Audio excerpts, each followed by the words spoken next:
boa noite, meus amigos. Estamos aqui de volta, como sempre, começamos invocando a Santíssima Virgem Maria, o Santo Padre Pio de Pietrelcina, para que rogue a Deus que nenhuma injustiça se cometa nesse programa. Tem aqui vários avisos para vocês. O primeiro é o seguinte: dei uma espiada no site da professora Margarita Noyes, www.margaritalol.com, que ela está começando lá um novo programa chamado Grammar Track, baseado no livro do gramático Raymond Murphy, com um auxílio para a pronúncia, e inaugurando também um online book club, um clube do livro online, para facilitar aos alunos o acesso aos textos que são usados nesse curso. Também o Zé Nivaldo Cordeiro anuncia que vai dar o curso Grande Sertão Veredas e a Formação do Brasil Contemporâneo. Isso vai parecer muito interessante. Serão 4 aulas de 1 hora, nos dias 11, 18 e 25 de junho e 2 de julho, às segundas-feiras, das 20h30 às 21h30. As aulas vão ficar disponibilizadas para download depois do curso. O curso será dado online. Então, dê uma olhada no site do José Nivaldo Cordeiro, que é... cadê o endereço do site? Eita. Bom, é josenivaldocordeiro.com.br ou .org? .com.br, CEDET Online. Ele vai dar curso no CEDET Online. cedetonline.com.br.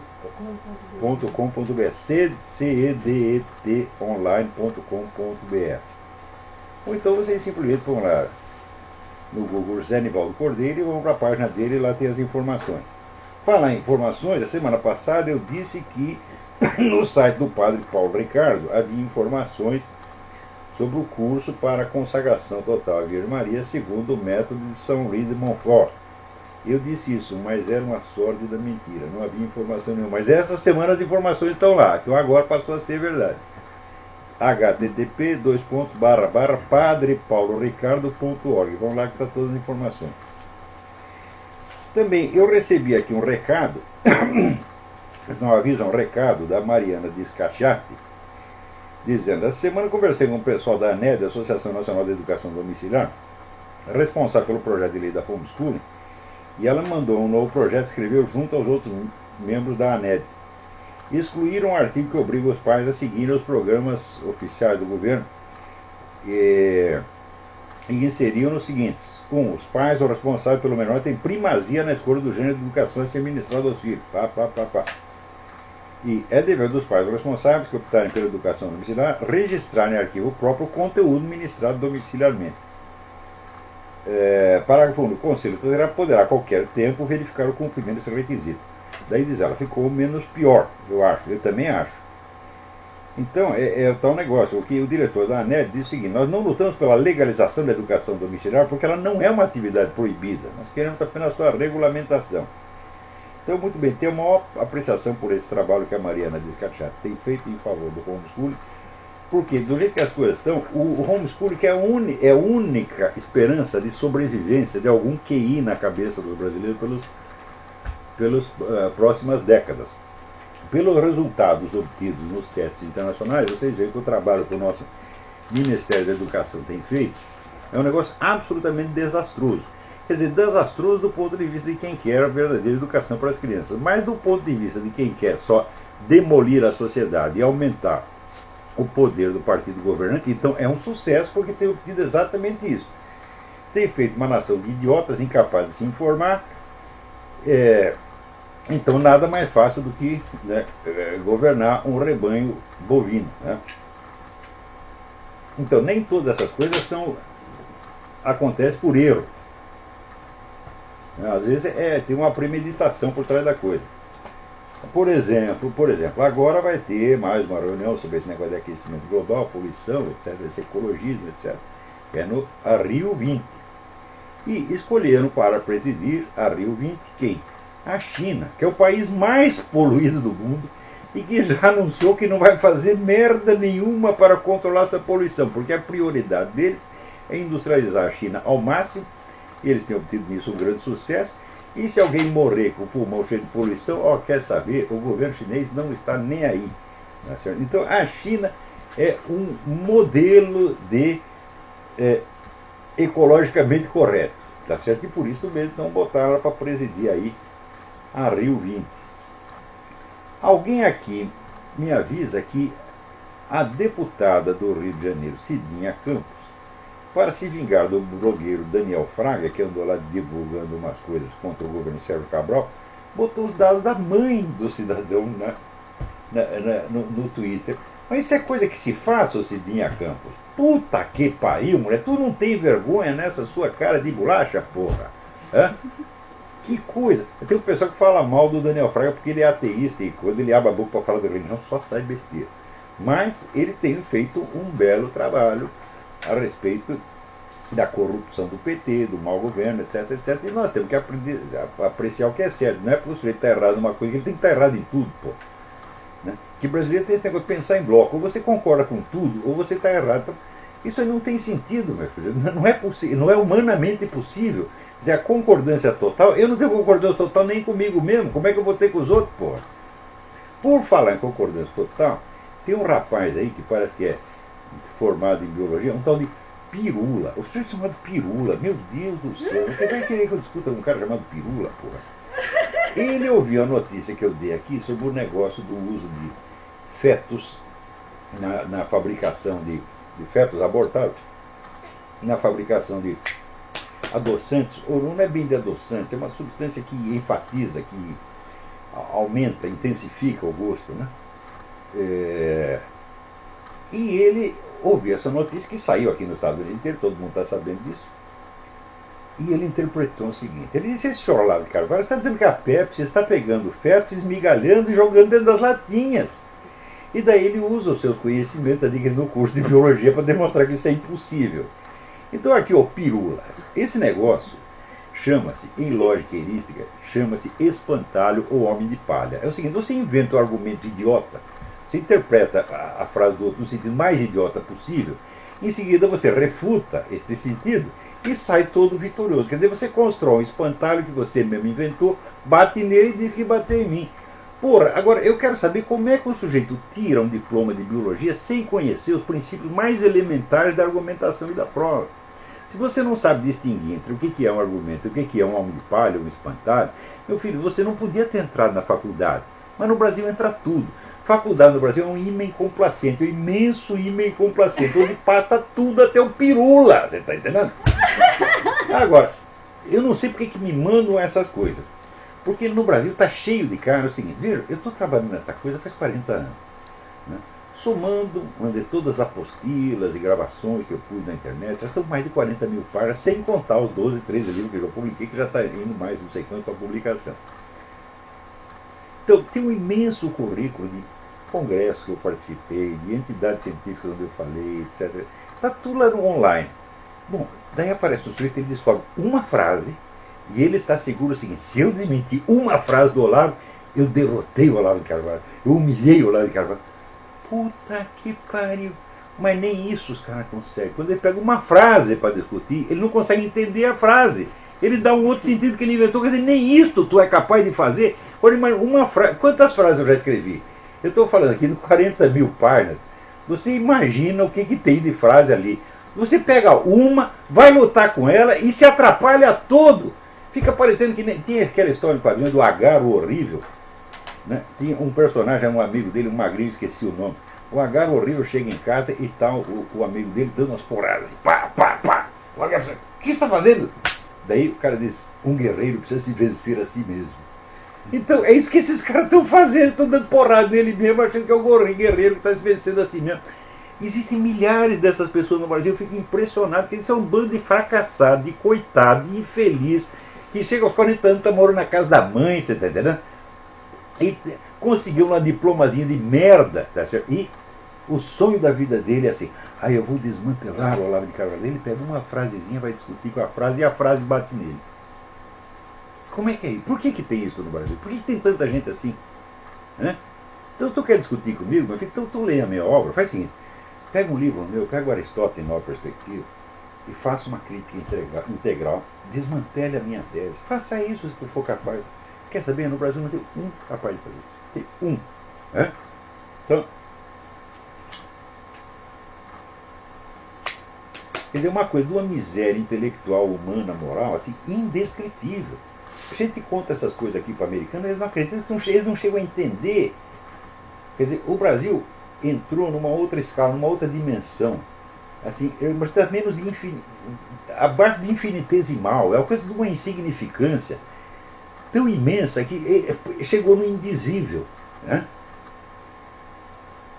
Então aí tem. Agora a pessoa tem. Por que eles me mandam isso? Pô? O que eu tenho a ver com um truque chamado pirula? Pirula, meu Deus do céu, onde é que vai parar isso? Né?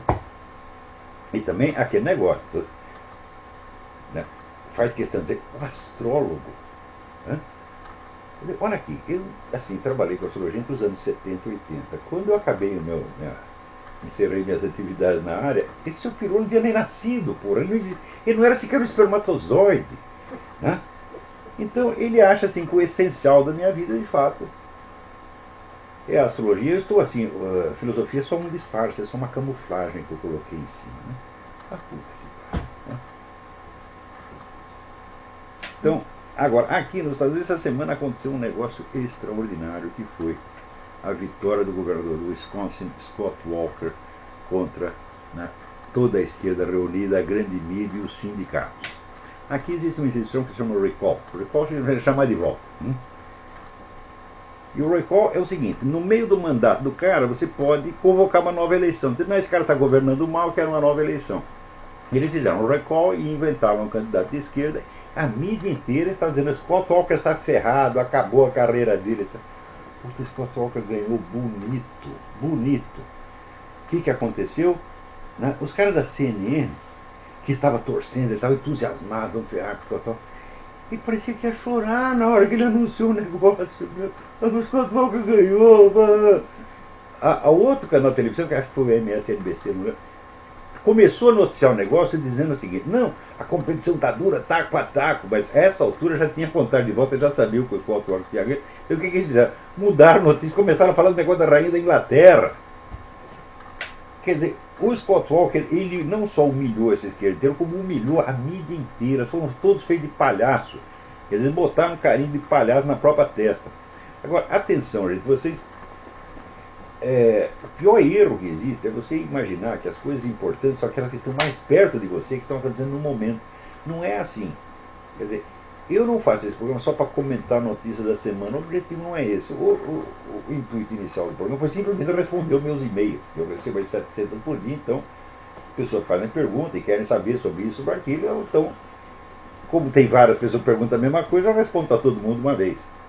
Então esse foi o objetivo inicial do programa. Mas respondo no sentido de orientar as pessoas e, de certo modo, criar uma atmosfera favorável para que eles estudem mais profundamente o assunto. Algumas das pessoas que começaram como ouvintes desse programa, depois viraram meus alunos no seminário de filosofia e estão progredindo barbaramente. Quer dizer, o crescimento intelectual dessas pessoas é uma coisa absolutamente notável. Então, o meu objetivo é esse, não é só comentar. Eu não sou comentarista de mídia, eu só uso essas notícias como um pretexto, às vezes, para instigar as pessoas a estudos mais profundos, de modo que elas cheguem a entender mais ou menos o movimento da história, o que está se passando em torno dela. Então, uma coisa como essa do estudo, acreditem, o que quer que aconteça no governo brasileiro, no STF, etc., não tem importância, meu filho. As coisas que acontecem aí são reflexo longínquo do que acontece aqui, do que acontece na Europa, e fim de papo. Então, vocês querem saber qual é o destino do Brasil? Vocês veem o que estão discutindo no governo americano, o que estão discutindo na ONU, o que estão discutindo na Rússia, vocês vão saber. Até o que estão discutindo na China. Né? Até a China decide o destino do Brasil. Não vai aí presidir a Rio 20? Então, é para lá que vocês têm que olhar. Agora, aqui nos Estados Unidos também o pessoal cai na mesma ilusão. Estuda só o que está, assim, ocupando o noticiário naquela semana e esquece coisas importantíssimas. Então, por exemplo, a essa altura você já tem movimento ali no Oriente Médio, né, que está a onda de agora vamos derrubar os ditadores, vamos derrubar o ditador para botar o pior, evidentemente. Então, o Barack Obama está fazendo o diabo para entregar o poder no Oriente Médio à Fraternidade Islâmica, que é a organização mais anti-americana do mundo e que está por trás de todo o terrorismo internacional. E agora já comprovaram que dessas organizações que os Estados Unidos apoiam, elas já estão lutando junto com a Hamas, debaixo do Hamas e Al-Qaeda. Ora, isto, num primeiro momento, não chama muito a atenção do povo americano. Eles estão pensando na crise econômica, estão pensando no Scott Walker, nessas coisas, mas espera lá, é lá no Oriente Médio que você vai ver a verdadeira natureza do governo Barack Obama. Quer dizer, quando um sujeito sobe ao governo, sem que você saiba nada dele, com uma carreira que é totalmente escondida, porque o Barack Obama fez toda a sua carreira junto com um comunista, terrorista, tudo que tem de pior. Não se sabe sequer direito quem é o pai do desgraçado. E aquela história que apareceu aquele Larry Sinclair, que diz que teve relações homossexuais com ele e consumiu cocaína junto com ele. O Larry Sinclair, ele foi testado na máquina chamado detetor de mentiras, não passou no teste. Daí, ele disse que o teste tinha sido manipulado por um fulano de tal, que é um assessor do Obama. O assessor do Obama processou ele. O que aconteceu? O Larry Sinclair ganhou o processo. E agora acabou de ganhar o segundo processo. Então, aos poucos, o Larry Sinclair, que parecia um louco total, eu mesmo fiz uma gozação com o Larry Sinclair, falei, do Obama você pode falar tudo, menos isso aí. Eu estou começando a achar que o Larry Sinclair tinha razão. Ou seja, nem esse capítulo da história do Obama se sabe. Outra coisa, saiu essa semana um depoimento de um colega do Obama, de que o Obama era o maior cocainômano no tempo da universidade. Ele era não era um consumidor como ele era absolutamente fanático. Tá certo? Era cocaína, era maconha, era tudo. Bom, os caras noticiaram assim 5 linhas. Ao mesmo tempo, deram um destaque imenso. Todo mundo, páginas e páginas, para dizer que o Mitt Romney é viciado em comprar cavalos caros. Então, o que tem de mais comprar cavalo caro? Ele tem dinheiro, porra. Compra o cavalo que quiser, compra o carro que quiser, compra avião. Mas, então você vê que a parcialidade da mídia para com Obama já entrou no negócio do fanatismo, da loucura, já passou do humanamente normal. Quer dizer, eu nunca vi uma coisa, tanta gente defendendo um cara que eles não sabem quem é. Um cara que está aliado a tudo quanto é anti-americano. E o pessoal tenta ainda manter aquela imagem do sujeito neutro, equilibrado, bondoso, o cara que ia promover a União Nacional. Pois o Obama é o cara que mais dividiu esse país, ele joga todo mundo contra todo mundo, porra. E ainda tem gente puxando o saco. Eu acho incrível que o Obama ainda tenha um eleitor, já é um sinal de que aqui, olha aqui, falamos do o mundo brasilianiza, tá entendendo? Os caras foram aí no Brasil e copiaram o modelo e estão aplicando aqui. Só que aí já pegou 100%, aqui não, aqui só pegou uns 40%, 50%. Agora, atenção para um artigo importantíssimo do meu amigo Cliff Kincaid. Cliff Kincaid é um dos homens mais despertos e conscientes que tem nesse país. É o homem que faz o site Accuracy in Media, AIM.org. Então lá, ver o Cliff Kincaid, quando eu vim aqui no ano 2000, eu vim aqui 2002. Eu vim aqui trazendo um monte de documento no negócio de Folha de São Paulo para tentar alertar as pessoas sobre isso, ninguém queria ouvir. Até o editor internacional do Washington Times, o Willis Witter, quando eu falava assim, ele me olhava como se eu tivesse saído do Pinel. Ele dizia, quer dizer, você está dizendo que o Lula está aí aliado com os comunistas? Eu falei, é exatamente o que eu estou querendo dizer. Ele me olhava assim, até meio com medo. Eu falei, acho que eu vou chamar a polícia. Daí, para não ser mal educado, chamou uma repórterzinha, uma estagiária que devia ter 12 anos de idade, e deixou ela me entrevistando e ele foi embora. Então, ninguém queria saber, só 2 ou 3. Agora, o Cliff Kincaid, não é que ele quis saber, ele veio atrás da gente para nos entrevistar. Ele ouviu falar, olha, tem um cara aí com os papéis, negócio de Folha de São Paulo, e foi correndo, ele estava no Hilton Hotel, ele foi lá para conversar com a gente. Você vê como o cara, isso é um jornalista, é um cara que quer saber. Não é aquele cara que já acorda de manhã com toda a noção pronta. Tem até piada, o Walter Winchell, que é um famoso colunista aqui, Ele foi entrevistado quando era velhinho, e daí disseram para ele assim: Sr. Winchell, como é a sua rotina diária? Ele disse: bom, eu acordo de manhã e escrevo imediatamente a minha coluna. E o resto do dia, o que o senhor faz? Bom, daí eu me esforço para que tudo aconteça do jeito que eu escrevi. Então, muita gente faz jornalismo assim, você está entendendo? Mas o Cliff Kincaid não, ele realmente quer saber o que está acontecendo. E ele alerta o seguinte: esse pessoal do Occupy Wall Street, que está lá protestando, né, na reunião dos Bilderberg, é curioso que, para outras coisas, eles mobilizaram 20 mil, 30 mil pessoas, ali botaram uns 500, 600, e pior, tinha 500 caras do Occupy Wall Street e mais não sei quanto do Tea Party. Você já viu o Occupy Wall Street e o Tea Party, os dois ali de mão dada gritando contra o Bilderberg? É altamente significativo. Porém, o Cliff Kincaid avisa novamente o que eu já falei para vocês. Está lá o Alex Jones, né, fazendo barulho. O Alex Jones tem ligação com o governo russo, gente. E o Daniel Estulin também. Então é gente assim que ataca um dos pilares do globalismo para favorecer o outro. Eu já digo, vocês não vão entender merda nenhuma do que se passa no mundo se vocês não tiverem em conta aquilo que eu expliquei no meu debate com o professor Duguin. Atualmente existem 3 grandes blocos globalistas. Um bloco russo-chinês.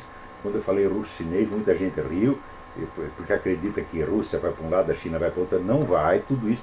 Há 40 anos, no tempo do conflito sino-soviético, já era tudo palhaçada, tudo mentira para enganar o ocidental. A Rússia e a China estão assim, de mãozinha dada, como sempre. Essa semana mesmo o Putin estava lá de novo. Então tem o bloco russo-chinês. Você tem o bloco ocidental, que é o Bilderberg, o Rockefeller, essa gente do globalismo euro-americano.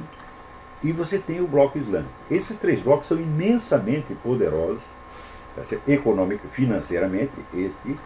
O bloco ocidental é imensamente mais poderoso que o outro, mas ninguém se compara. Por exemplo, se você só somar Rússia e China, o poderio militar desses dois é um negócio incalculável, né? E o pessoal islâmico tem a seguinte vantagem: eles estão em toda parte e eles penetram em tudo, você está entendendo? E obtêm vantagem atrás de vantagem. Então é como se dissesse: olha, militarmente o bloco russo-chinês é o dominante. Culturalmente não há quem possa com os islâmicos, tá? Eles abrem espaço em tudo quanto é lugar.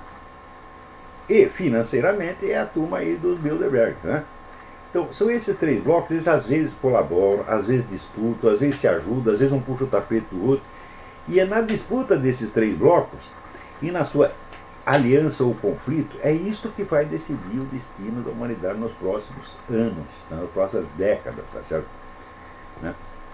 A não ser no caso de uma intervenção divina, né? Então, e o que está acontecendo ali é o seguinte: é o bloco russo-chinês está lá mandando os caras fazer barulho contra o Bilderberg, porque o bloco russo-chinês se esconde por trás disso. Você está entendendo? Não que o que o Alex Jones diz contra o Bilderberg seja falso, não é verdade, é tudo verdade. O Alex Jones, às vezes, é uma fonte preciosa de informações, como o Daniel Estulin. Eu mesmo recomendei o livro do Daniel Estulin, que é um espanhol de origem russa, e que é assim, a amiguinha do Fidel Castro, está ali de mãozinha dada com Fidel Castro, né? Então, onde você vê? Alex Jones, ele jamais menciona a KGB, né? Como se a KGB tivesse parado de existir. Você fala, não tem mais KGB, é FSB. A KGB mudou de nome 1000 vezes, né? Muda de nome, de identidade, mas está sempre lá. Ninguém foi demitido da KGB. A KGB continua sendo a maior organização de qualquer tipo que já existiu no mundo. Né? E você vê, a força que a KGB tem é assim: ela consegue não só, às vezes, determinar o rumo de certos acontecimentos, mas determina o que vai acontecer e já determina o que o povo tem que pensar a respeito. Quer dizer, cria o fato e cria a imagem ao mesmo tempo. E a imagem gruda na cabeça das pessoas e dura décadas. Né? E daí, quando finalmente se revela a verdade, é tarde demais. Então, leiam lá um artigo do Cliff Kincaid, Russian Dupes Behind Bilderberg's Protests. Quer dizer, tem trouxas a serviço da Rússia por trás do protesto do Bilderberg. Não que o protesto não seja merecido, é claro que sim. Tudo que estão falando é verdade, mas tem o pedaço que eles não falam. E não é um detalhezinho que eles não falam. Né? Que ninguém pode falar tudo, evidentemente. Porém, não é possível analisar essa coisa do globalismo imaginando que só existe um grupo globalista. Você vê, o projeto russo de dominação mundial é a coisa mais velha. Em 1920 já estava pronto o projeto. Né? Então, eu mesmo já citei aqui, não estou com o livro na mão agora, né, que é o projeto russo do governo mundial. O autor chama não sei o que, Eliot. Eu esqueci o nome do primeiro nome dele agora. Esse já é um livro da década de 60, esse é um clássico. Né? Também, vocês viram, existe o livro do Joachim Hoffmann, um historiador alemão, que teve acesso aos arquivos de Moscou, e lá descobriu o seguinte, diz que a história oficial dizia que quando Hitler atacou a Rússia estava completamente despreparada, foi pega desprevenida, né? E ainda precisou de não sei quanto tempo para se armar, etc, etc. O Hoffmann descobriu que era tudo falso. A Rússia estava muito mais armada do que a Alemanha, e pior, ela tinha tanques melhores, aviões melhores, canhões melhores, tudo, muito mais tropa, muito mais gente, muito mais dinheiro, e estava tudo na fronteira com a Alemanha pronto para invadir. Só foi pego desprevenido pelo seguinte: a doutrina oficial militar russa que o Hoffmann transcreve no livro, porque estava transcrito. Peraí, um momentinho, vou pegar até para mostrar para vocês.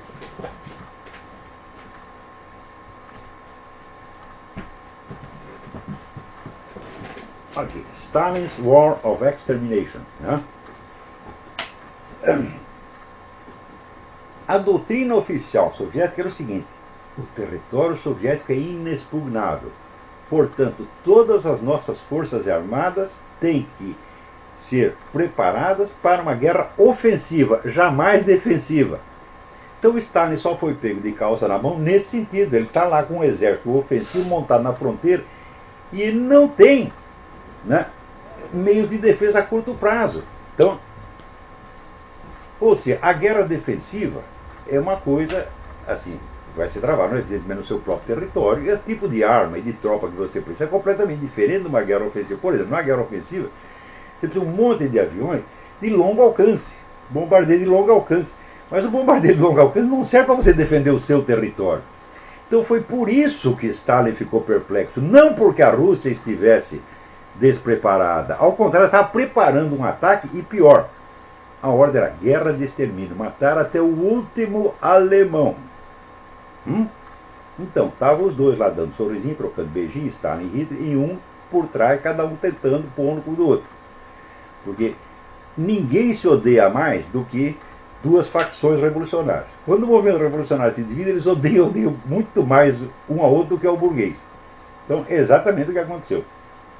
Então, Stalin estava pronto para invadir a Alemanha quando Hitler se antecipou e invadiu a Rússia. E o Stalin ficou perplexo porque isso desmentia toda a doutrina militar soviética, né? E não porque estivesse despreparado. Então, o Hoffmann divulgou isso aí. Por quê? Porque finalmente teve acesso aos documentos dos arquivos de Moscou, que estiveram abertos durante um tempo e fechou de novo. Essas pesquisas mostraram o seguinte, que boa parte da visão que se tinha da história do comunismo no Ocidente tinha sido forjada pelo próprio governo soviético e repassada servilmente pela mídia ocidental. Por exemplo, essa história de que a Rússia, coitadinha, não tinha arma para se defender do Hitler, estava desarmada, né? Tinha as intenções mais pacíficas do mundo. Todo mundo acreditou nesta merda. Né?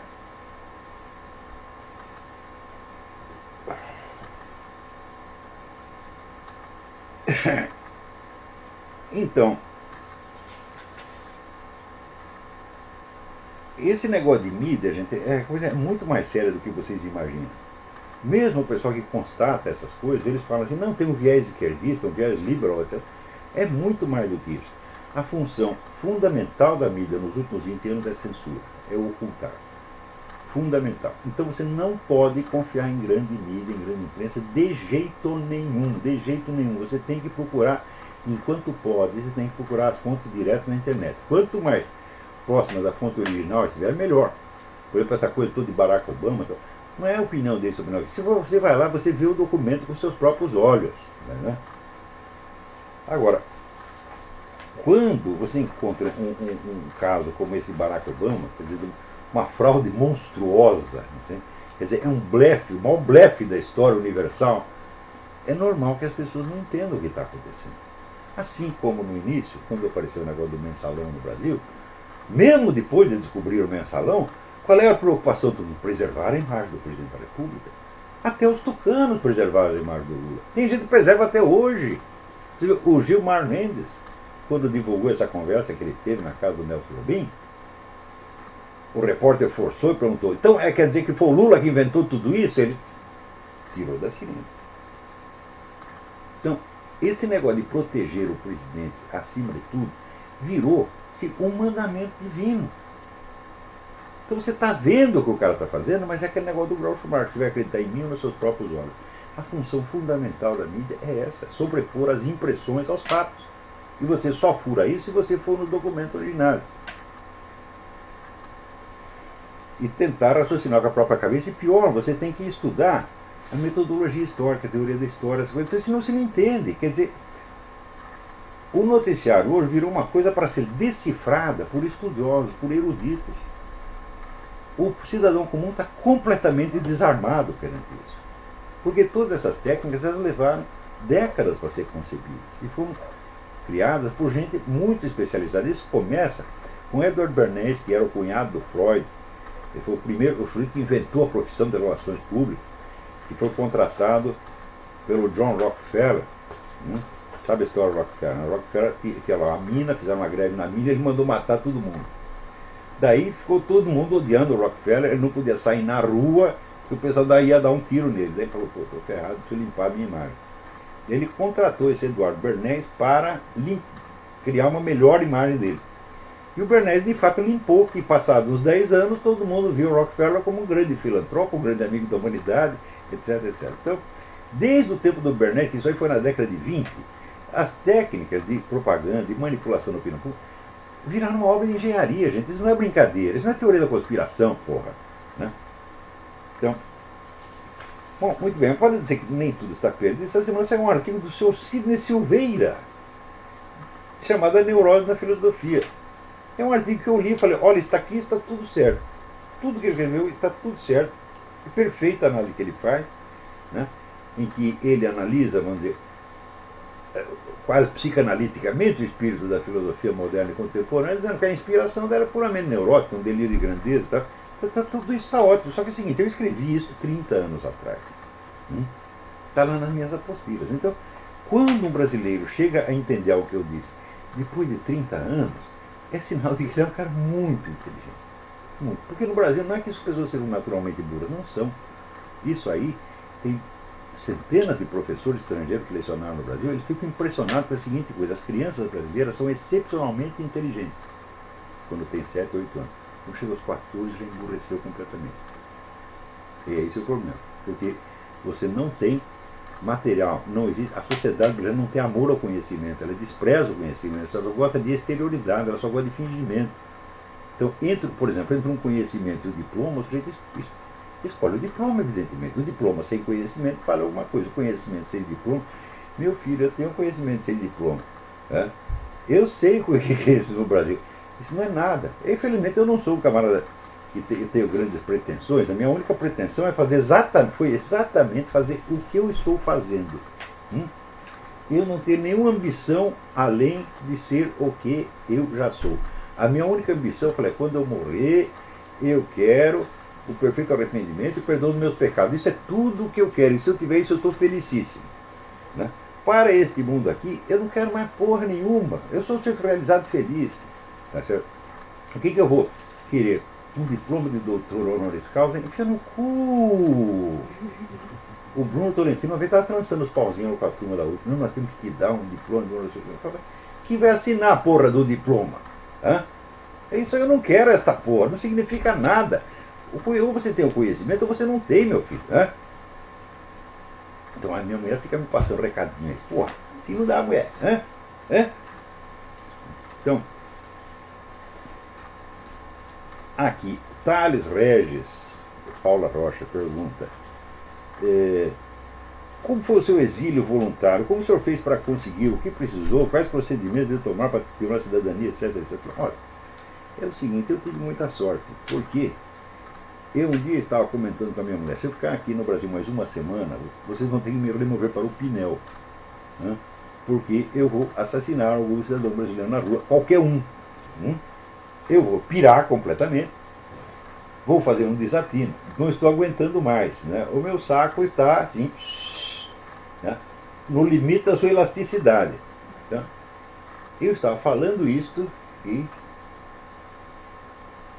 eu recebo uma notícia de que o Diário do Comércio da Associação Comercial estava me convidando para ser correspondente deles nos Estados Unidos.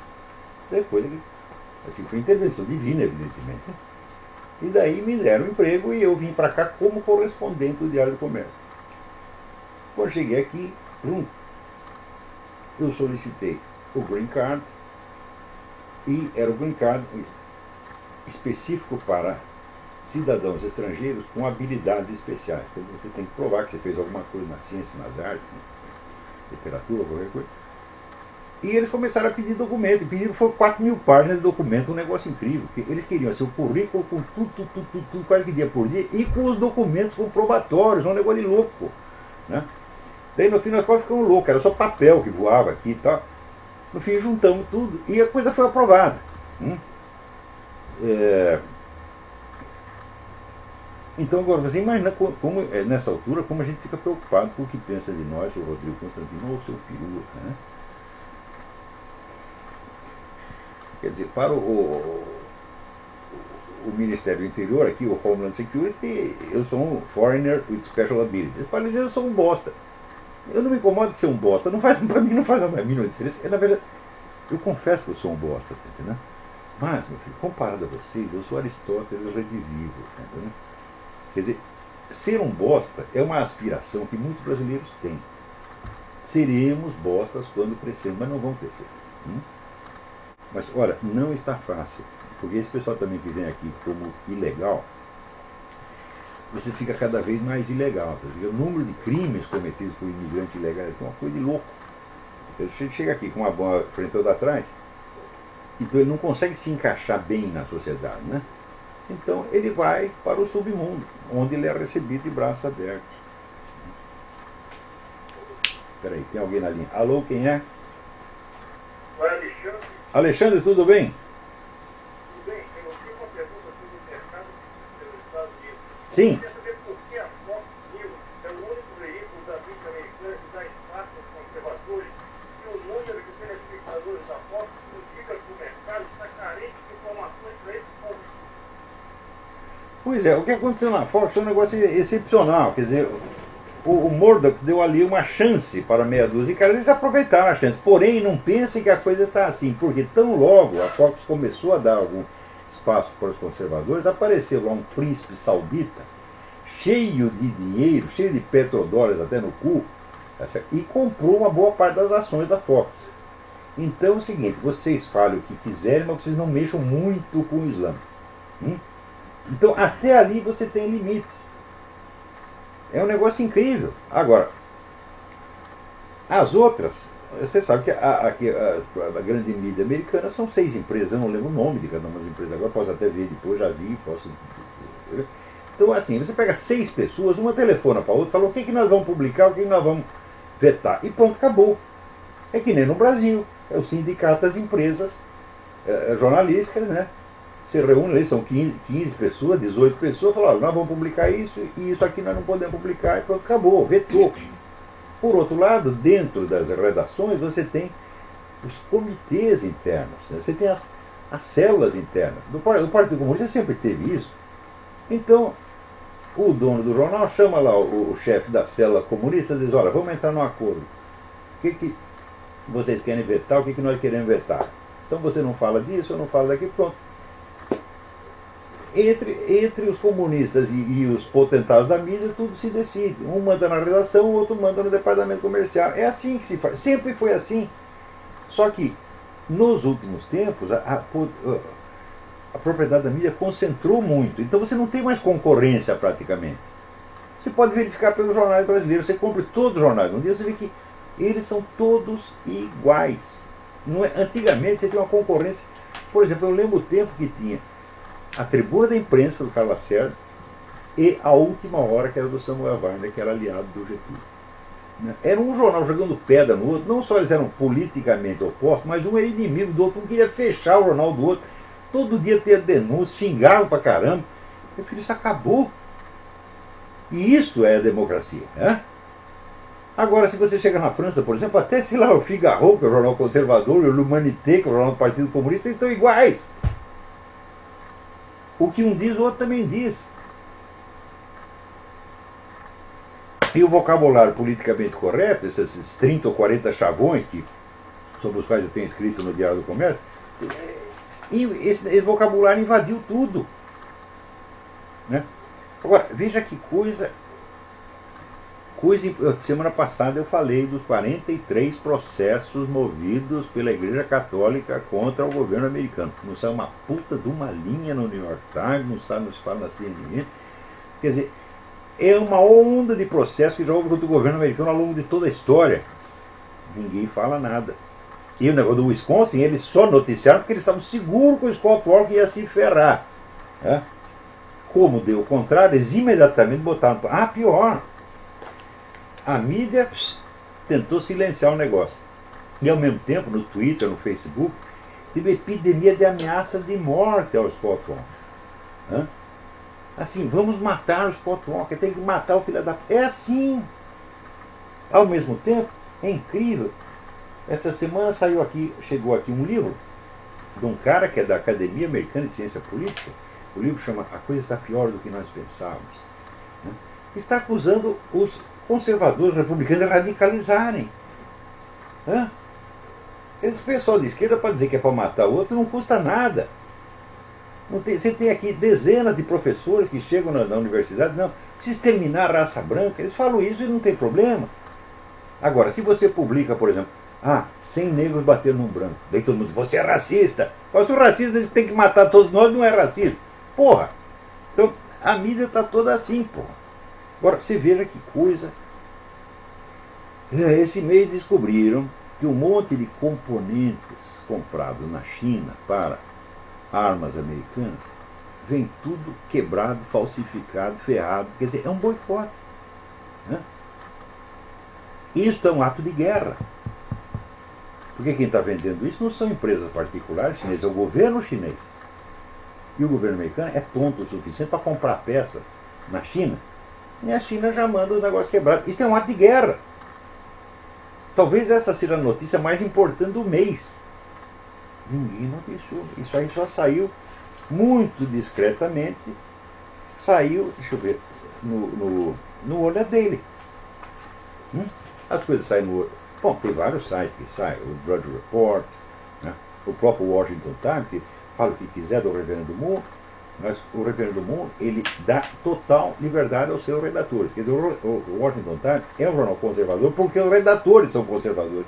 Não é porque o Reverendo Moon mandou. Ele não manda nada na redação. Eu tenho depoimento pessoal do Robert Royal, que é um colunista. O Robert Royal é mais católico que o Papa.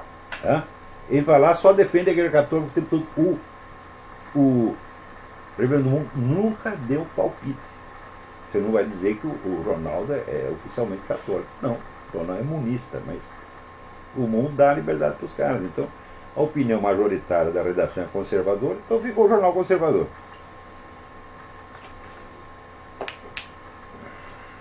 Agora, imagina, por exemplo, sei lá, você já pensou, os Estados Unidos, na década de 30, comprar peça para arma na Alemanha, né? E a Alemanha manda as peças tudo quebradas para ferrar com você, é um ato de guerra. Hoje a China comete um ato de guerra, todo mundo faz de conta que não viu.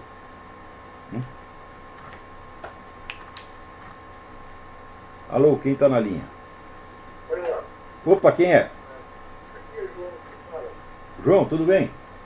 Tudo bem, eu estou numa rádio hoje e eu não sei se o senhor ouviu isso, mas parece que tem juristas no Brasil que estão tentando aprovar uma lei que a pessoa presa portando droga, ela pode carregar até a quantidade Houve, não, isso é verdade. É sim, tem esse projeto sim. E eles vão aprovar essa merda. É? E no Brasil é o seguinte, você é proibido de fumar tabaco, mas você pode fumar maconha, pô. Aqui é a mesma coisa. Você vê, essa semana o homem lá de Nova York, o Bloomberg, ele proibiu de vender Coca-Cola 2 litros, né? E baixou uma instrução igual com maior tolerância para com o usuário de maconha.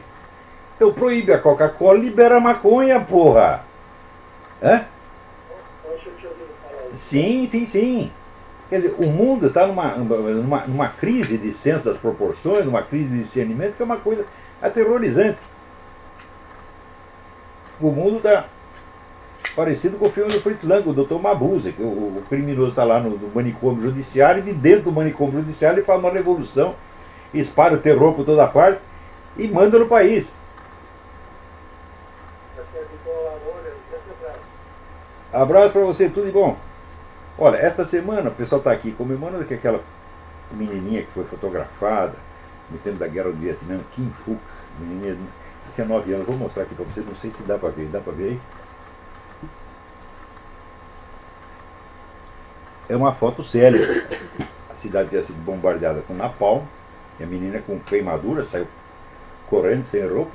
Essa foto ficou famosa no mundo inteiro. Então o Kim Phuc agora, né, completou 40 anos, então fizeram uma matéria com ela, né? E eu vi aqui na mídia, eu não vi uma referência à seguinte coisa. Quando houve esse bombardeio, as tropas americanas já estavam fora. Os americanos tiveram merda nenhuma a ver com isso, né? Ninguém lembra esse pequeno detalhe. Também, essa Kim Phuc, depois desse episódio, ela foi pega pelo governo vietnamita, o governo comunista, e foi usada como instrumento de propaganda durante 20 anos. Chegou uma hora que ela não aguentava mais, ela fugiu para o Canadá, onde mora agora, porra. Essa é a verdadeira história da Kim Phuc.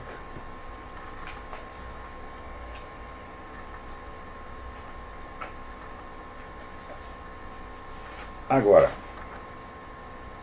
outra coisa que o pessoal não está prestando muita atenção. A China e o Japão agora já estão fazendo negócio diretamente com as suas moedas, sem passar pelo dólar, que era a moeda quase oficial para o comércio internacional.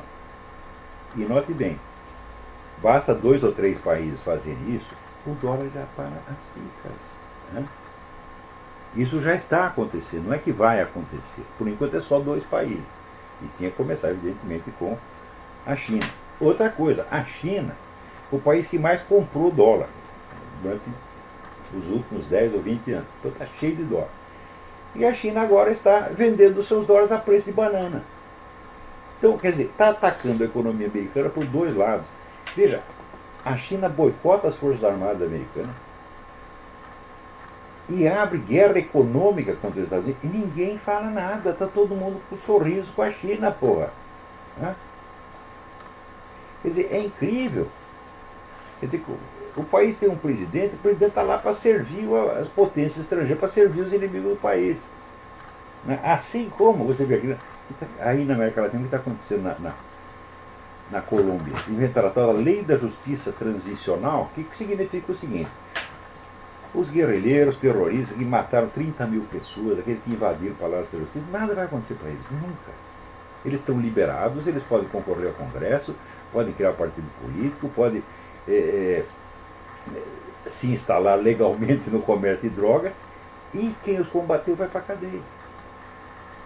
Isso é feito num país onde 90% da população odeia os comunistas, odeia as Farc. Opinião pública não significa mais merda nenhuma. Mais informações no site Nota Latina. .blogspot. Pô, minha mulher fica dando palpite, pior que é palpite certo. Então, nós já estamos aqui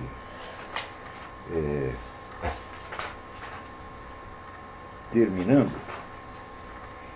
Essa semana saiu um negócio interessante, um cara do Partido Comunista escrevendo contra o Lula, dizendo que o Lula é o servo da burguesia, ele está enchendo o cu de dinheiro da burguesia, etc, etc. Eu acho gozado. Quer dizer, o cara está evidentemente de boa fé pela indignação dele. Só que é o seguinte, eu não lembro o nome dele, semana que vem eu vou lembrar. Ô, seu fulaninho, você que escreveu essas coisas contra o Lula, desde um ponto de vista comunista, os comunistas sempre foram assim. Será que você está descobrindo agora? Lenin foi assim, Stalin foi assim, Mao Tse Tung foi assim, são todos iguais. Será que você ainda não percebeu? Isso está na natureza das coisas, não existe o comunista idealista que ele quer levar uma vida simples e ele é contra a luxúria burguesa. Tudo isso aí foi sempre da boca para fora, porque se você estudar Karl Marx direitinho, Lenin direitinho, você vê que não é para fazer nada disso. Lenin dizia, olha, a melhor maneira de derrubar o capitalismo é a gente ser capitalista. Ele dizia isso, porra. E você ainda não aprendeu? Então é isso aí. Por hoje acabou. Até a semana que vem, muito obrigado.